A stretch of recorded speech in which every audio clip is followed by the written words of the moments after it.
नमस्कार दोस्तों, अगर आप हमारे चैनल में नए हैं तो चैनल को सब्सक्राइब जरूर कर दीजिएगा। आइए सुनते हैं महान ऋषि विभांडव की कहानी, जिनका वीर एक हिरणी के गर्भ में स्थापित हुआ, जिसे कि महान ऋषि श्रृंगी जी का जन्म हुआ, जिन्होंने दशरथ जी के यहाँ जाकर पुत्रेष्टि यज्ञ करवाया था। तो आइए महाभारत के वन पर्वत के अध्याय 110। तो चलिए इस कहानी को प्रारंभ करते हैं।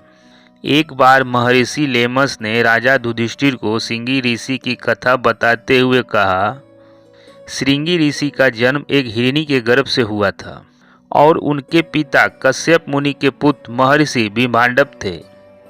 इतनी रोचक सी बात सुनकर युधिष्ठिर ने लोमस ऋषि से पूछा कि महर्षि, एक मनुष्य योनि का जीव एक पशु योनि के जीव से संसर्ग कैसे कर सकता है? ये ना तो धर्म संबद्ध है और ना ही व्यवहार संबद्ध है। और फिर इस संसर्ग से एक बच्चा भी प्राप्त कैसे हो सकता है? और इस अप्राकृतिक संसर्ग से जन्मा हुआ बच्चा एक महान ऋषि कैसे हो सकता है? कृपया मुझे इस बात को विस्तार पूर्वक समझाइए। तब लोमस ऋषि ने युधिष्ठिर जी को सारी कथा विस्तार पूर्वक बताया। उन्होंने कहा कि महर्षि कश्यप के पुत्र महर्षि विंध्यापक तपस्याओं में अग्नि थे। वह एक कुंड में रहकर घनघोर तपस्या किया करते थे।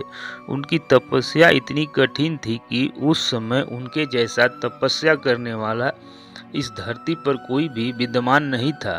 अपनी तपस्या के प्रभाव से वे प्रजापति ब्रह्मा के समान प्रतीत होते थे। अपने वीर्य को अमोघ रखते हुए इस तपस्वी को प्रारंभ किया और उसे लगातार बनाए रखा था। उनके तेज से देवताओं के मन में जलन उत्पन्न हो गया। वे सभी देवता उनके तेज को अपने आगे बर्दाश्त नहीं कर पा रहे थे। इसलिए उन्होंने इंद्र से इसके लिए याचना की, किसी तरह विभांडक मुनि के तप को खंडित किया जाए। इंद्र, जो कि हमेशा ही भयभीत रहा करता था कि अपनी तपस्या से कोई उसके इंद्र पद को ना प्राप्त कर ले, देवताओं की बात में आ गए। उन्होंने विभांडव मुनि की तपस्या को भंग करने के लिए अपनी अप्सराओं में सबसे श्रेष्ठ अप्सरा उर्वशी को उनके पास भेजा। उर्वशी अपने पूरे सौंदर्य के साथ विभांडक मुनि के तपस्या स्थली पर जा पहुंची। वहां पर विभांडक मुनि कुंड में ध्यान लगाए तपस्या में लीन थे। वहां जाकर उर्वशी ने अपने सौंदर्य का जादू बिखेरना प्रारंभ कर दिया। उतने बड़े ही सुंदर सी संगीत की ध्वनि उत्पन्न की, साथ ही अलग बगल के वातावरण को भी उसने माधुर्य रस से भर दिया। ऐसा मनमोहक बना डाला जिससे कि ऋषि का मन अपने तपस्या से बाहर निकल आया। उन्होंने आंखें खोली तो अपने सामने उर्वशी सुंदरी को एक अप्सरा को देखा। उर्वशी उस समय अपने हाव भाव से कामदेव को भी लज्जित कर सकती थी। उर्वशी के हाव भाव को देखकर ऋषि के मन में थोड़ी देर के लिए काम भावना उदय हुआ, जिसके चलते वर्षों से संचित उनका वीर कुंड में ही प्रभावित हो गया। महर्षि का वीर प्रभावित होते ही उनके वीर से चलने वाली साधना खंडित हो गई। ऋषि का वीरपात होते ही उर्वशी तो अपने लोक चली गई, लेकिन ठीक उसी समय वहां पर एक हिरणी आई जो कि बहुत ही प्यासी थी। उसने कुंड में से पानी पीना प्रारंभ किया और पानी के साथ सना हुआ महर्षि का वीर भी उसने पेट में चला गया। महर्षि के वीर के तेज से उसके पेट में गर्भ आ गया और कालांतर में उसने गर्भ में एक बच्चा पैदा हुआ जिसके सर पर एक सिंह था। इसी चलते उस बच्चे का नाम श्रृंगी ऋषि रखा गया। आगे चलकर तो वह महान महर्षि हुए, जिसके कारण उनका नाम महर्षि श्रृंगी हो गया। महात्मा युधिष्ठिर इतना सुनने के बाद लोमस ऋषि को टोकते हुए कहते हैं कि महर्षि, एक बात बताइए, पानी के साथ वीर्य को पीने से एक हिरणी का गर्भ कैसे रह सकता है? यह तो अप्राकृतिक है, इसे तो किसी भी तरह से स्वीकार नहीं किया जा सकता है। तब महर्षि लोमस बताते हैं कि वह हिरणी कोई आम हिरणी नहीं थी, बल्कि अपने पूर्व जन्म में एक देव कन्या थी। उसे श्राप मिला था कि वह देव कन्या से पशु योनि में अवतरित हो जाएगी।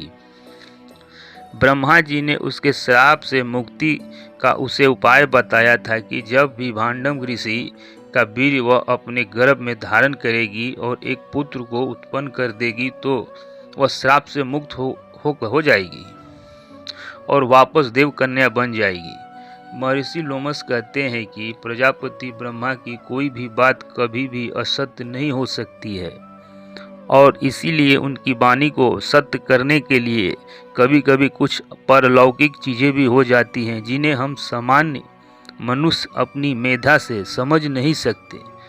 फिर भी कथा को आगे बढ़ाते हुए कहते हैं कि चूंकि वह विभांडक ऋषि के पुत्र थे इसलिए विभांडक ऋषि ने उस बच्चे का लालन पालन अपने ही पास किया, लेकिन एक स्त्री के चलते उनका तप खंडित हुआ था। इसलिए विभांडक मुनि ने मन में स्त्री के प्रति द्वेष उत्पन्न हो गया। वे अपने पुत्र को स्त्री की परछाई से भी दूर रखना चाहते थे, इसलिए वह एक जंगल में ले जा कर के उसकी परवरिश करने लगे जो कि नगर से बहुत ही दूर था। ऋषि श्रृंगी ने युवा अवस्था तक अपने पिता के अलावा किसी भी मनुष्य को नहीं देखा था और इधर विभंडक मुनि क्रोध से भरे हुए थे। उनके क्रोध के कारण उस नगर में जो कि जंगल से सटा हुआ था वहां अकाल पड़ गया था। वह नगर अंग देश कहलाता था और वहां के राजा थे राजा रोमपाद। कहीं कहीं उन्हें लोपद भी कहा गया है, लेकिन अधिक जगह पर उनका नाम रोमपाद ही आता है। कभी कभी उन्हें चित्ररथ भी कहा जाता है। तो राजा रोमपाद के राज में अकाल पड़ गया और वहां अकाल लंबा चलने लगा क्योंकि विभांडक ऋषि का क्रोध शांत हो ही नहीं रहा था। राजा रोमपाद बहुत प्रयास करने के मान गए, लेकिन उनके राज में अकाल जाने का नाम ही नहीं ले रहा था। तब रोमपाद ने विभिन्न विद्वानों को अपने पास बुलाया और उनसे इस अकाल का दूर करने का उपाय पूछा। तब शास्त्रों से निपुण विद्वानों ने अपने गणवतों से यह निष्कर्ष निकाला कि यदि किसी भी तरह श्रृंगी ऋषि के कदम राजा रोमपाद के नगर में पड़ जाए तो यह अकाल समाप्त हो जाएगा। राजा रोमपाद अयोध्या के राजा दशरथ के परम मित्र थे। कथा में ऐसी बात आती है कि जब दशरथ जी का विवाह कौशल्या जी के साथ हुआ था और वे अपने वैवाहिक जीवन के पहले ही चरण में थे तो उन्हें एक पुत्री की प्राप्ति हुई थी। उस समय उस राजा रोमपद का वैवाहिक जीवन अपने अंतिम चरण में चल रहा था, लेकिन उन्हें कोई भी संतान नहीं मिली थी। तब राजा रोमपाद ने अपने मित्र दशरथ से कहा कि मित्र, अभी तुम युवा हो, अभी तुम्हारा विवाह नया है, तुम्हें आगे चलकर अनेकों संतानें मिलेगी, लेकिन मैं अब लगता है संतान के सुख से विमुख ही रहूँगा। मैं चाहता हूँ कि तुम अपनी पुत्री को मुझे दे दो ताकि मैं भी अपने जीवन में संतान सुख का अनुभव कर सकूं। महाराजा दशरथ अपने मित्र का मन रखने के लिए अपनी पुत्री को राजा रोमपाद को दे देते हैं। उस पुत्री का नाम राजा रोमपाद शांता रखते हैं। इधर जब विद्वान लोग बताते हैं कि किसी तरह ऋषि श्रृंगी को अपने राज्य में बुलाया लिया जाए, उनके कदम जब आपके राज्य में पड़ेंगे तो वर्षा होगी, तो राजा रोमपाद उन्हें बुलाने का प्रयत्न करना प्रारंभ कर देते हैं। उन्हें पता चलता है कि महर्षि श्रृंगी जी ने अभी तक किसी भी मनुष्य का नहीं देखा है और ना ही उन्होंने आज तक अन्न ग्रहण किया है, क्योंकि वे जंगल में रहते थे तो कंद मूल फल खाकर के ही अपना जीवन बिताते थे। तब राजा रोमपाद ने अपने नगर में से कुछ सुंदर स्त्रियों को चुन करके उनके आश्रम में भेजा। वे स्त्रियां उनके आश्रम में नज़दीक एक आश्रम बनाकर रहने लगी। वे ऋषि श्रृंगी के यहाँ तब जाती थीं जब उनके पिता विभांडक अपने तपस्या के लिए कुंड में चले जाते थे। वहाँ पर जाकर वे ऋषि श्रृंगी को तरह तरह के चीज़ें दिखाती और तमाम मीठी बातें बताती। महर्षि श्रृंगी के मन में अनेक प्रतिमान मातृत्व का ही भाव था, क्योंकि उनको कभी भी काम वासना से भेंट हुआ ही नहीं था, परिचय ही नहीं था काम वासना का उन्हें। ऋषि श्रृंगी का हृदय अत्यंत निर्मल था। उन स्त्रियों से मित्रवत व्यवहार करते हुए महाभाव से उनके साथ संवाद करते थे। एक दिन उन स्त्रियों ने उन्हें लड्डू लाकर खाने के लिए दिया। क्योंकि वह जंगल में रहकर कंदमूल फल खाते थे तो उन्हें शक्कर के मिठास के बारे में मालूम ही नहीं था। जब स्त्रियों ने उन्हें मोदक खाने को दिया तो उन्हें लगा यह कोई विशेष तरह का फल है। उन्होंने कहा कि मैंने अपने जीवन में इतना मीठा फल नहीं खाया है। तब स्त्रियों ने कहा कि हमारे यहाँ पर ऐसे फल बहुत अधिक मात्रा में होते हैं। अगर आप चाहें तो हम अपने यहाँ आपको इन फलों को दिखा सकते हैं और भर पेट आप इनका भोग लगा सकते हैं। आप चाहें तो हमारे साथ हमारी जगह पर चलिए। तब ऋषि श्रृंगी अपने पिता को बिना बताए राजा रोमपाद के यहाँ जाने को तैयार हो गए।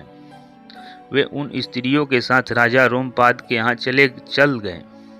जैसे ही श्रृंगी ऋषि का पहला कदम राजा रोमपाद के नगर में पड़ा, वैसे ही वहाँ पर बारिश प्रारंभ हो गई और राजा रोमपाद के राज्य में अकाल की समस्या समाप्त हो गई। लेकिन जानते थे कि यह एक छल है।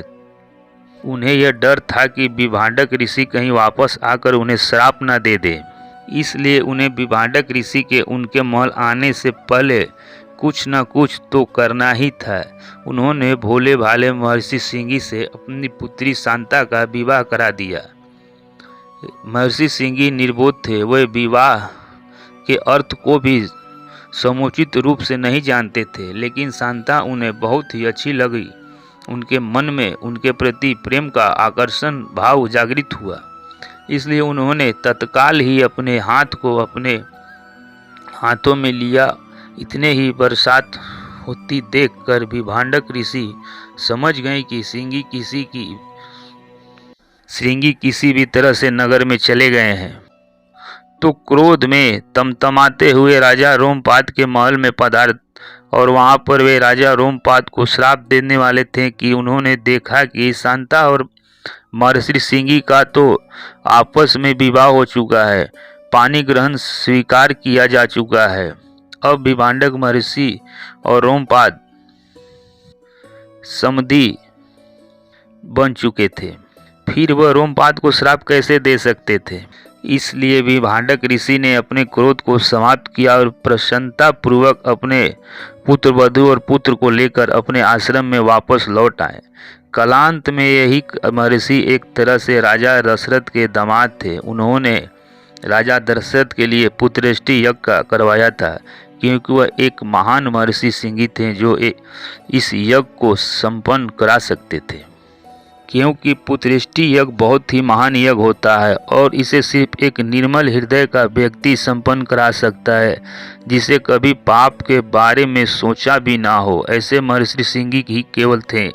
कहते हैं कि तपस्या करने से उनके सर के वह सिंह भी गायब हो गया था और वे प्रसन्नता पूर्वक अपनी पत्नी के साथ तपस्या करने लगे। तो दोस्तों, आज की कथा यहीं पर समाप्त होती है। अगर आपको वीडियो अच्छा लगा हो तो चैनल को सब्सक्राइब और वीडियो को लाइक ज़रूर कर दीजिएगा।